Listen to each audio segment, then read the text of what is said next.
क्या कहा?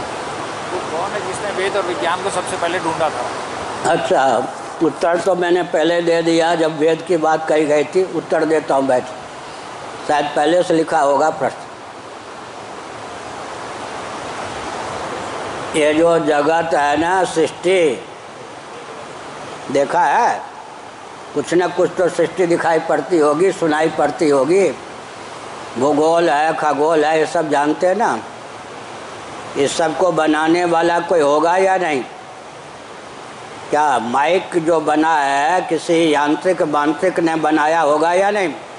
लोहा नामक, प्लास्टिक नामक मैटर, धातु या पदार्थ को कोई मैकेनिक यांत्रिक ने माइक नामक यंत्र का रूप प्रदान किया या नहीं? तो माइक बनाने का उसको ज्ञान था, तब तो माइक की रचना की उसने। एक नियम है, जानाति इच्छति करोति। क्रिया कर्म के मूल में इच्छा शक्ति चाहिए। बिना इच्छा के कर्म में प्रवृत्ति नहीं होगी। मनुस्मृति में स्पष्ट कहा गया, इच्छा के मूल में ज्ञान होना चाहिए, महत्व बुद्धि होनी चाहिए। ज्ञान पहले होता है, इच्छा बाद में होती है, और कर्म उसके बाद में। जानाति इच्छति करोति का नियम है।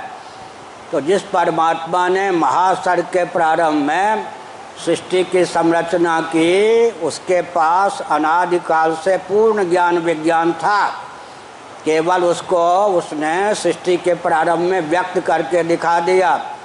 देखो ये पृथ्वी है, पृथ्वी अंग्रेजी में पृथ्वी को क्या कहते हैं? अर्थ कहते हैं ना। पृथ्वी भूमि है, इसमें कौन सा विज्ञान प्रतिष्ठित है?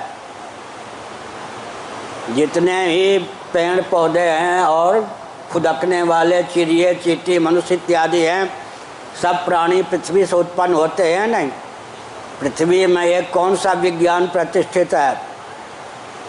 उत्पादनी शक्ति प्रतिष्ठित है, उत्पादन का विज्ञान। पूर्ण उत्पादन का विज्ञान जिनके पास है, उन्हीं का नाम परमात्मा है। जल में कौन सा ज्ञान प्रतिष्ठित है? कौन सी शक्ति प्रतिष्ठित है? जल जीवन है। सबके रक्षण की, सबके जीवन की क्षमता जल में है। तो जिसको पास सबके रक्षण का विज्ञान प्राप्त है अनादिकाल से, उसका नाम परमात्मा है। आग में क्या क्षमता है? जला डालना, मार देना, राख बना देना। संहार की शक्ति किसमें है? अग्नि में है ना।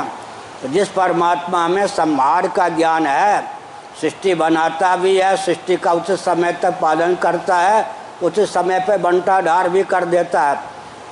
बट का, बरगद का पेड़ देखा है? पीपल का पेड़ देखा है? पाकर का पेड़ देखा है? ढाक का पेड़ देखा है ना?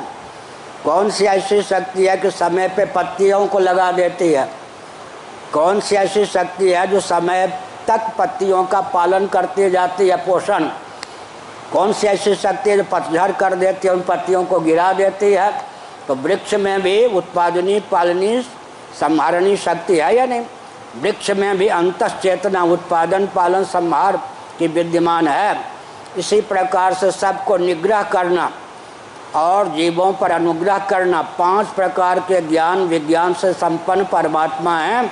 वो अपने 5 प्रकार के ज्ञान विज्ञान को सृष्टि की संरचना के समय क्रमशः व्यक्त करते हैं। बहुत अच्छा प्रश्न किया। कौन कहता है कि बच्चे बुद्धिमान नहीं होते? बहुत अच्छे होते हैं।